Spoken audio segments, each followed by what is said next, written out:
Good evening, my friends. Today I'm bringing you a video on how I built this SEIKO Prospex diver inspired watch. Let's jump into the build and see how everything came together. First, let's get ourselves some finger cords. Put them on, and here's the 40 mm diameter case. It's a stainless steel case. We're gonna match it with a 28.5mm matte black dial, and ultimately it will go on to this NH35 black calendar movement, and we'll ultimately slap on some hands. Now let me stack them up to give you an idea of how it will look like as a complete watch. Now after this stage, we have the hands on the dial with the case on top of it. We slap on another bezel and turning it over, we'll have the ring holder.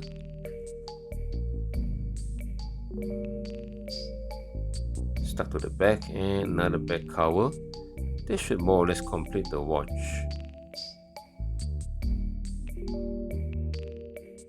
Now let's move to the next scene.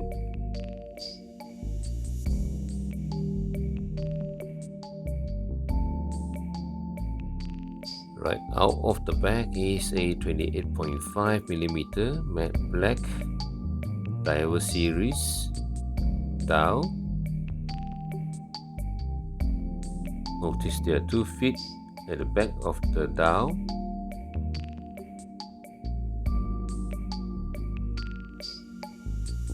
And there are 2 holes on the movement's surface.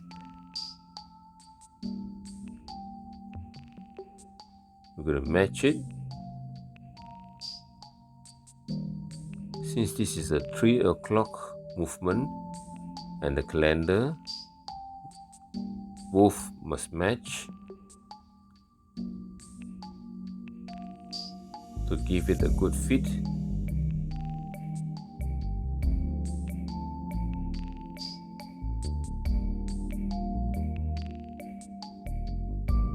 Checking as you go.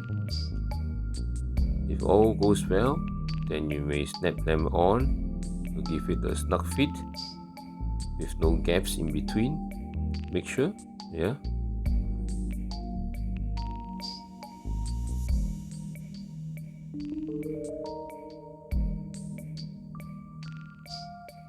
Lock it on to the movement holder.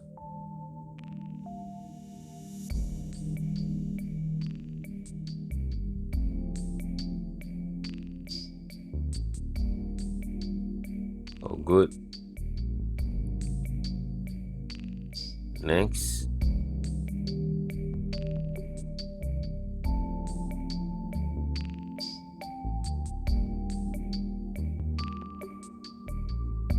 we unleash the hands from the back.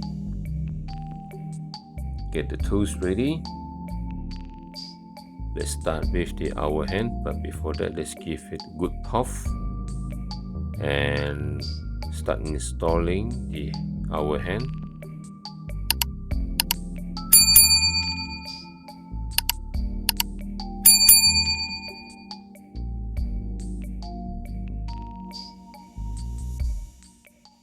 Once that's on, check it. Make sure the gap is alright. The gap here is being referred to the gap between the hands, the hour hand, and the surface of the dial. Once it's alright, we can now move on to the minute marker. Let's put it into the rodicle. With the rodicle, we can steadily handle the minute hand.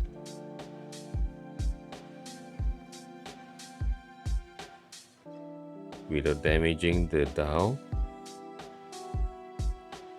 as we install.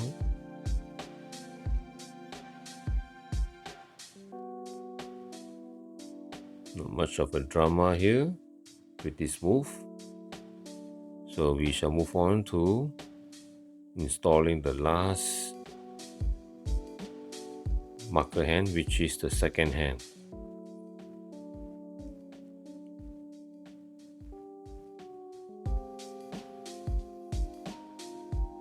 Give a good push to make sure it's in.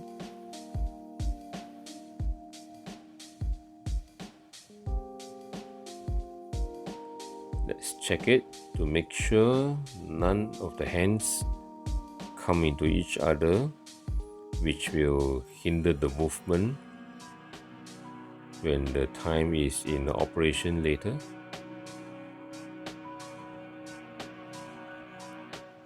Puffing the inner part of the case and the surface of the dial to make sure there's no dust during installation later. But first, we will need to switch or move out the temporary stem and crown. There's a small lever here which you need to push so that you can remove it with ease. If you don't see the lever, you can't actually remove it. So okay, now you see. That's the part which I pointed out to. Give it a good push and pull out the stem. Voila, done. Okay. Before we install the actual watch crown, we will need to case in the movement into the 40mm stainless steel watch case. Flip it over. It's in.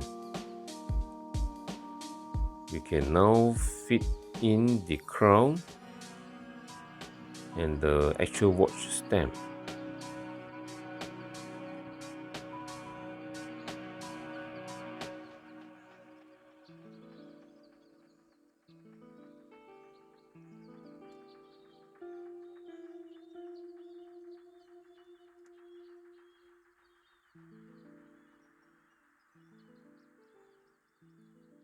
Testing it to see if the gap is alright. It looks alright, so we don't really need to cut it. It's not too long, it's just right. Yeah, just right.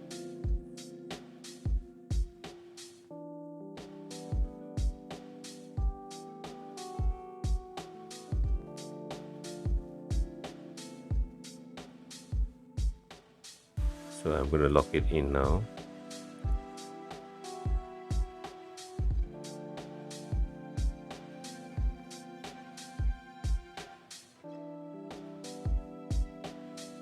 I'm happy with it. Now let's put the ring holder into the back of the watch. After this, we'll install the lubricated O-ring, which you will see in a moment.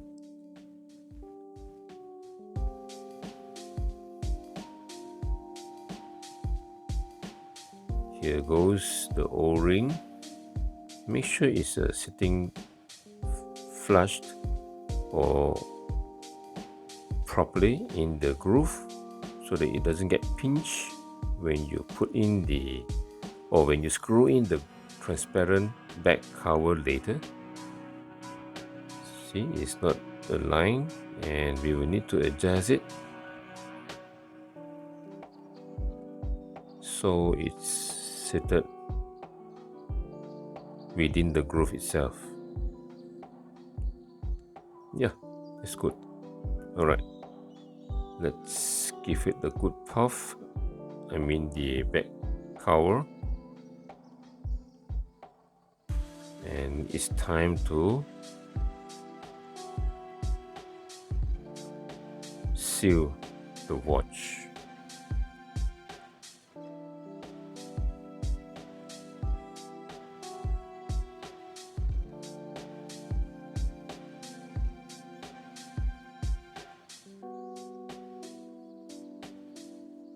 Let's use the watch wrench to lock it to ensure a good watertight seal.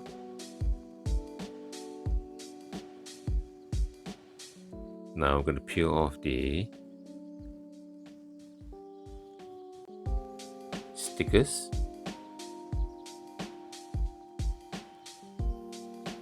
To prepare for the installation of the bezel.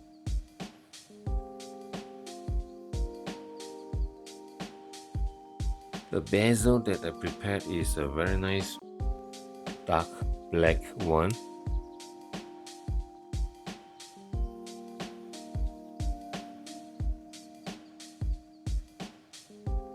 It will elevate the overall appearance of the watch. Align it properly and slap it on. Bam. Here comes the time whereby we will install the lower part of the watch strap before moving on to the top part.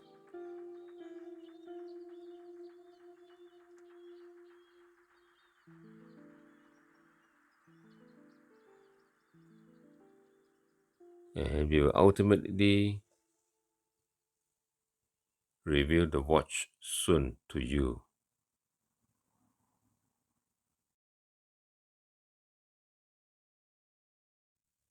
The moment of truth.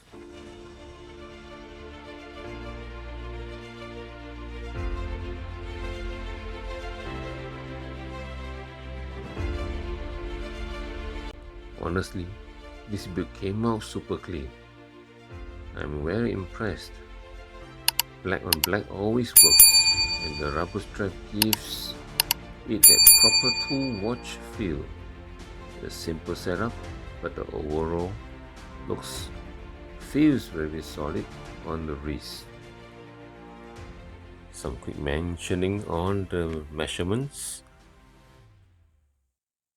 Diameter measures a 40mm in width. As for the lug to lug, it's about 48mm, and the lug width, it measures some 19 or 20mm in width, and the thickness is about 12.9mm.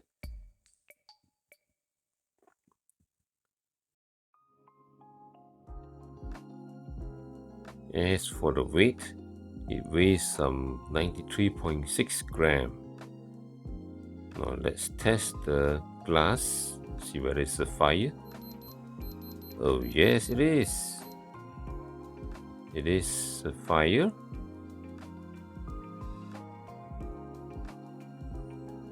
Let's give it a lume test. Well, look at it, striking bright green in brightness.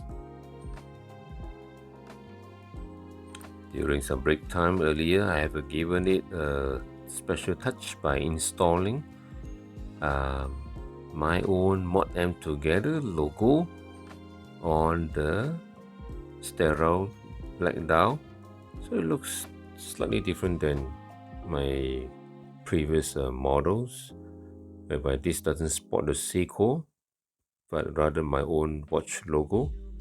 And what I'm doing now is actually to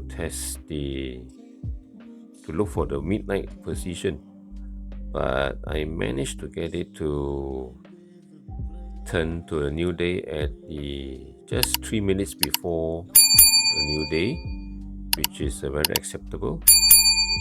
This watch sports a screw down crown for better water protection.